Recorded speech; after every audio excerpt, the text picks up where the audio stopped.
welcome to PressTV News Analysis. I'm Kavit Akhbai. An alleged Iranian plot to kill the Saudi ambassador to Washington has grabbed the headlines. But if true, why would the Iranian government want to do this?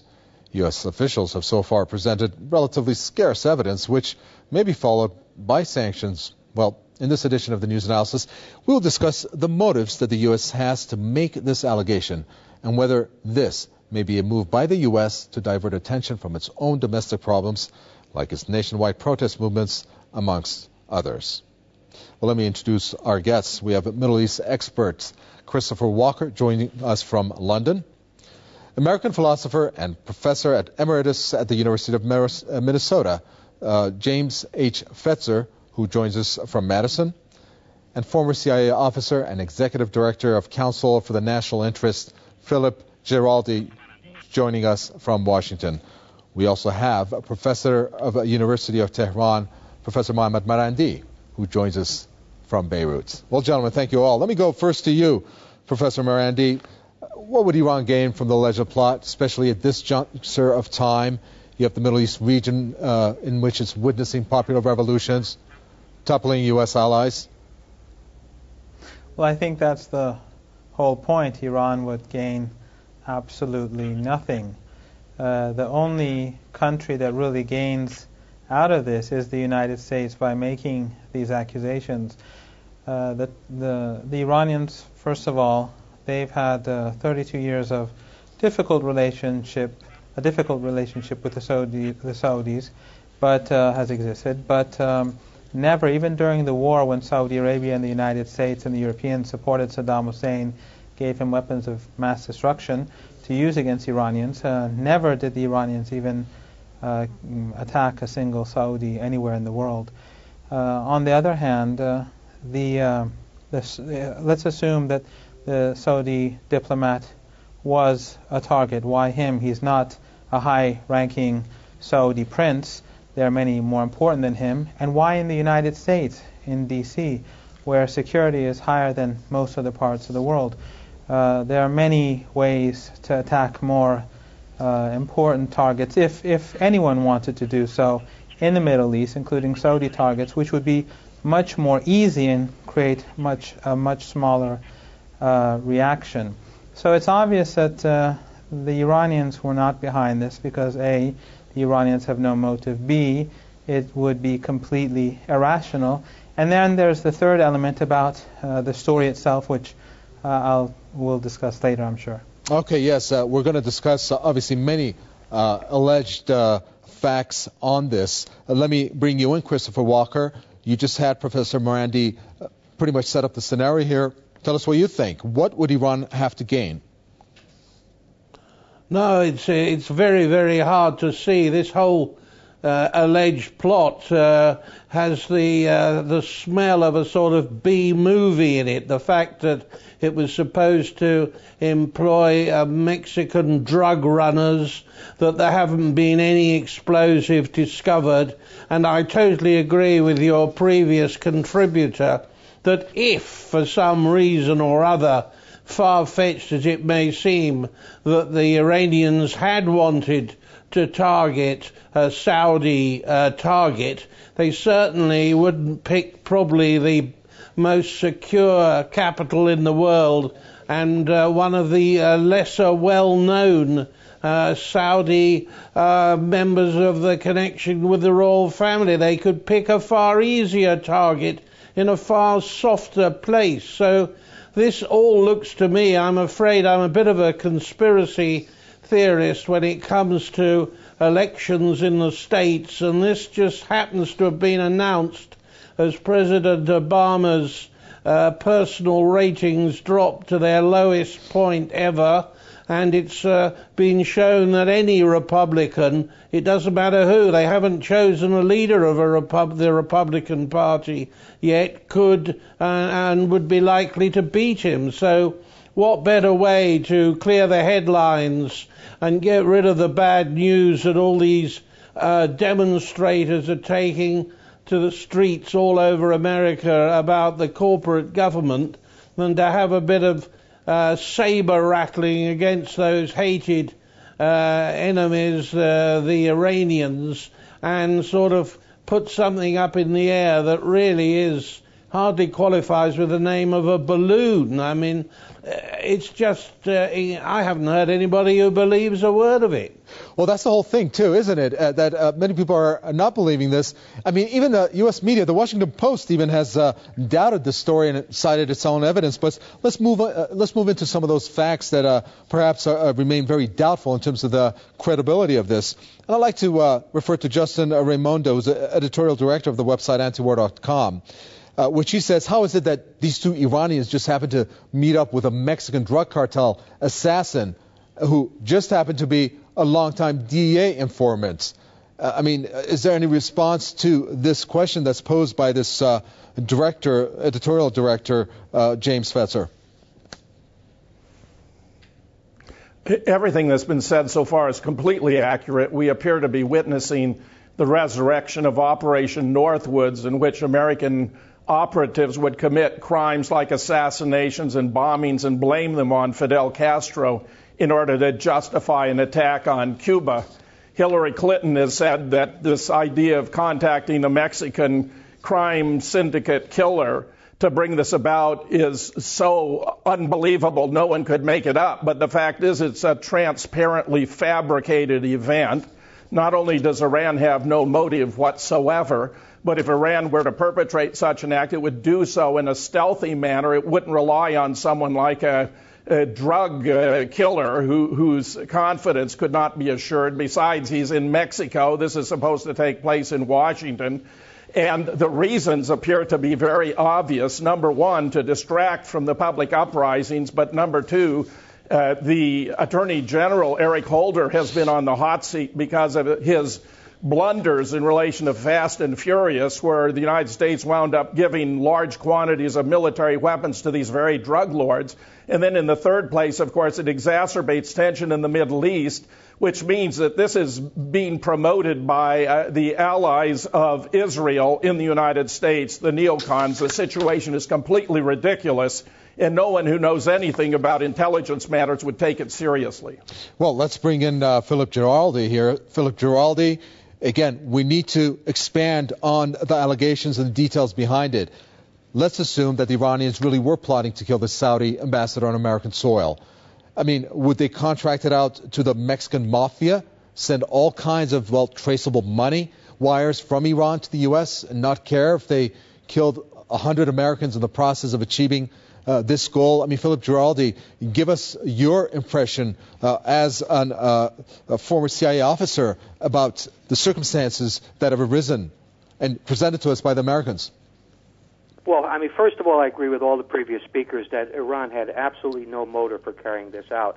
And then I would add, as a former professional intelligence officer, that all the details that have surfaced about this operation are ridiculous. No professional intelligence service, whether from Iran or anywhere else, would ever have run anything like this. Which is not to say that there isn't a kernel of maybe truth in this story, that maybe somebody was plotting to do something and was doing it in a very stupid way and came to the attention of the Drug Enforcement Agency and eventually to the FBI.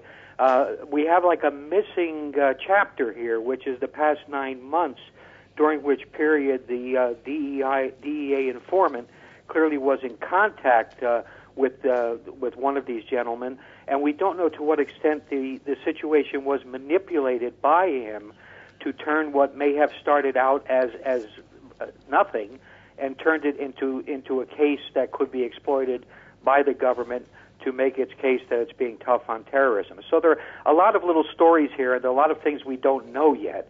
But I would absolutely agree that I can't imagine there is any way that the Iranian government could have been behind this. Okay, Mohammed Marandi, Eric Holder has claimed that he has evidence that implicates Iran in this alleged assassination plot. Before I pose my question to you, first let's take a look at this video, and then I'll come back to you.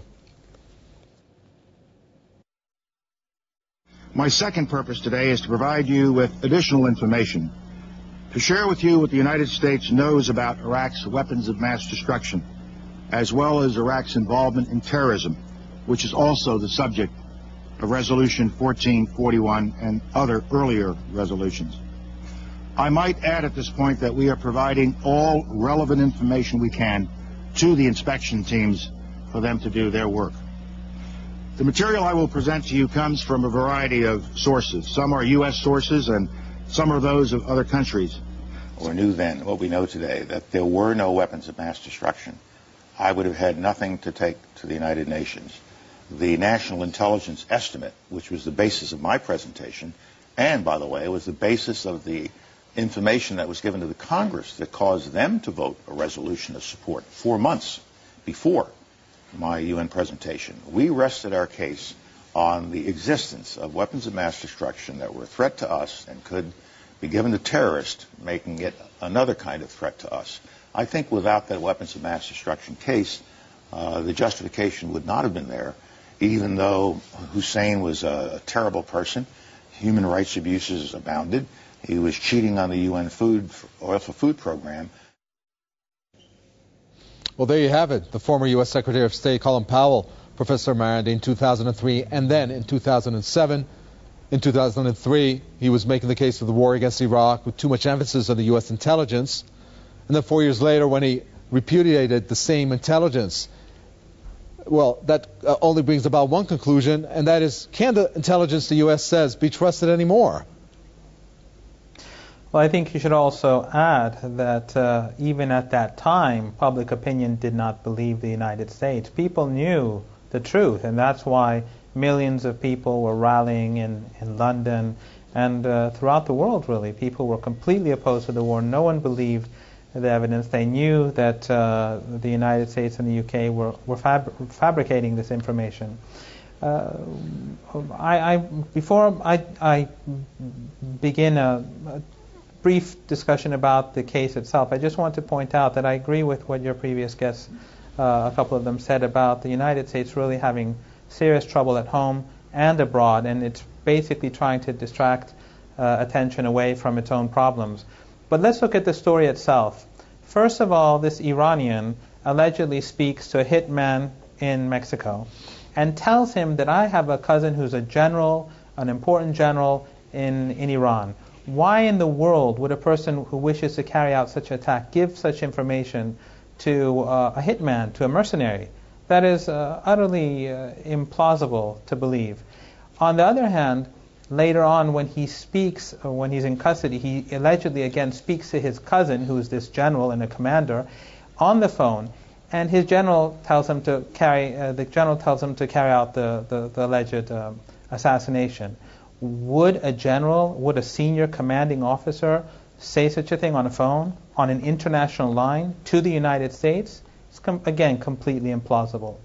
Third, the fact that money was sent, it was wired, $100,000 if I'm not mistaken. Over $10,000 would go under clear scrutiny of the United States, and any money by an Iranian to Mexico or to Mexicans would definitely be traceable. So these make the story almost completely implausible. And as one of your guests also said, the drug lords in Mexico, they have their own world, and they make billions of dollars, and they would not attempt to kill a person for $1.5 million and mess up their billions of dollars of profits, because that would create an enormous response from the United States. And if the Iranians were actually after such an operation, which is again impossible to believe, they would know about this sort of thing. We have our own drug lords in Afghanistan, thanks to the United States. Drug production in Afghanistan has increased 30-fold over the last decade. So the Iranians know very well how drug lords work. So the story is completely implausible. It's more like a joke. But if you look at the Western media, they automatically believe the story, and they're now talking about why the Iranians have carried out this attack. They don't ask questions, and I think that shows the independence of the Western media. Well, the problem that comes about here, Christopher Walker, please tell us how it is that you have a country like the United States, and they have been blamed for making false accusations before on Iran, can come about, present this in court, and provide their own version in terms of the allegations, and then the U.S. Defense Secretary of State Hillary Clinton trying to rally support behind making moves towards Iran, which may result, if it hasn't already, on sanctions. Now, isn't that illogical? And more importantly, is that legal? I don't think it's particularly legal, but I mean that doesn't often worry the government of the United States, as some of the prison tactics in Guantanamo Bay have shown us. But I think what doesn't surprise me is that they're all in this together. It's obviously got some sort of purpose. It must perhaps be a blend, as we said earlier. Take the U.S. attention off the domestic economic mess. Let's focus that searchlight back to some familiar territory that we don't like. Then we've got, there's Iran. Let's stir something up on them, and at the same time provoke. I mean, because this can't have gone down terribly well in Riyadh with the Saudi rulers. So this is, I see a bit of mischief here in sort of getting the cage rattled in the Middle East at the time of the Arab Spring, and making sure that Iran, if possible, Iran and Saudi Arabia don't make any overtures towards each other, and leave America in the middle as the sort of the big ruling bear. But it's symptomatic, really, all in all. And I think that the fact that all your contributors have agreed on this, it's a sort of, it's a joke. No intelligence agency in the world, and certainly one that's not one like the Iranian that's got a good, if somewhat shady reputation, would act. Can you imagine? I mean, this would have James Bond laughing all the way to the bank. Well, James Fetzer, is really the United States so desperate to turn attention away from its domestic policies regarding these protest movements that they had to go to this extreme? Tell us whether it is the case, if we put it in that context, or is it that, I think Christopher Walker alluded there, that perhaps there's a connection with Saudi Arabia placing pressure on the U.S., since relations obviously are not at its best with Iran? I think this case illustrates the maxim that in Washington, the bigger the liar, the further you go. Eric Holder has been on the hot seat for this fast and furious business. This is another attempt to make him look good, to salvage his reputation, just as the use of troops in Pakistan in the feigned attack on the compound to kill a man who died in December 15, 2001, was staged to elevate Obama's poll standings, reduce attention to his birth certificate issue, and justify having those troops there, where we're using Predator drones to kill 140 innocent civilians for every target.